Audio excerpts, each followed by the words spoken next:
matin. L'édito politique sur Europe 1 avec Le Figaro. Bonjour Vincent Trémollet-Villers. Bonjour Dimitri, bonjour Anissa et bonjour Vincent. à tous. Vous revenez Vincent ce matin sur le réquisitoire choc au procès des assistants parlementaires du FN. Le parquet requiert contre Marine Le Pen 5 ans de prison dont 2 fermes, 5 années d'inéligibilité également, surtout avec exécution immédiate. Que vous inspirent ces réquisitions Vincent ? La tournure que prend le procès Le Pen est d'une extrême gravité. Ce que demande le procureur témoigne d'une totale hubris judiciaire et en conséquence d'une folie politique.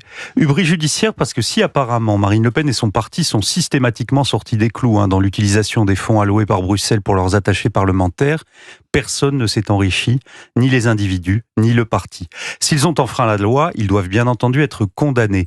Mais si cette condamnation aboutit à la fois à l'empêchement pour Marine Le Pen de se présenter à l'élection présidentielle et à la ruine du Rassemblement national, la décision serait plus que disproportionnée, elle serait irresponsable et dangereuse. Alors pour le moment, nous n'en sommes qu'au stade des réquisitions. La décision peut être plus clémente. Oui, on peut espérer que la sagesse l'emportera, mais l'agenda judiciaire qui se présente à Marine Le Pen ressemble quand même à un très mauvais compte à rebours. Première instance, appel et cassation, même suspensif, cela nous mène à quelques semaines du premier tour, avec jusqu'au bout la possibilité d'être inéligible. Si dès la décision, au printemps prochain, la peine prononcée doit être exécutée, alors là, Marine Le Pen ne pourra pas être candidate non plus. On assisterait, sous les formes du droit, à ce qui caractérise les régimes autoritaires, c'est-à-dire la mise au pas financière, administrative et judiciaire des opposants. Imaginez un peu nos réactions, Dimitri, si en Hongrie, les juges rendaient inéligible pour des histoires d'attachés parlementaires le premier opposant à Viktor Orban. Toute l'Union européenne se mobiliserait, et elle aurait raison de le faire.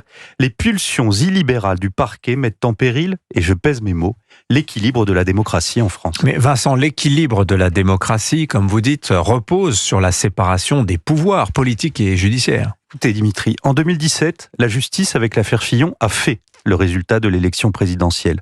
En 2027, on franchirait un seuil puisque dans le cas d'un empêchement de Marine Le Pen, la justice ferait cette fois le casting. On a connu des séparations plus étanches. Alors on dira que les juges appliquent le droit et ne se préoccupent pas de politique. Mais comment ne pas soupçonner le parquet d'arrière-pensée quand on sait qu'une partie des magistrats s'est engagée publiquement contre le RN aux législatives à travers le syndicat de la magistrature? Quand on se souvient aussi qu'Éric Dupond-Moretti, avant d'être garde des Sceaux, disait explicitement, c'était en 2015, qu'il fallait carrément interdire le RN. Alors mettez-vous à la place d'un des 11 millions d'électeurs de Marine Le Pen. Il a contre lui tous les partis, l'intégralité des sportifs et des artistes, l'audiovisuel public et une grande partie des médias privés. Et voilà que maintenant, des magistrats voudraient qu'on lui retire son dernier pouvoir démocratique, c'est-à-dire son bulletin de vote. C'est une folie. Et cette folie va décupler les réflexes anti-système. On vient de le voir aux États-Unis. La stratégie du mépris social, du barrage moral et de l'empêchement judiciaire aboutit à l'effet inverse de celui qui est recherché.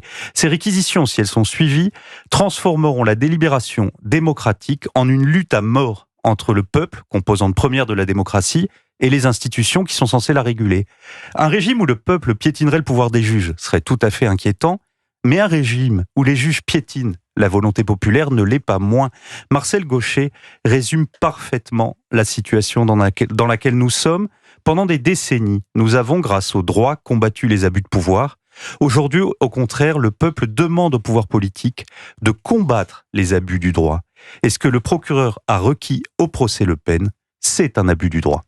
L'édito politique sur Europe 1. Merci Vincent Trémollet-Villers.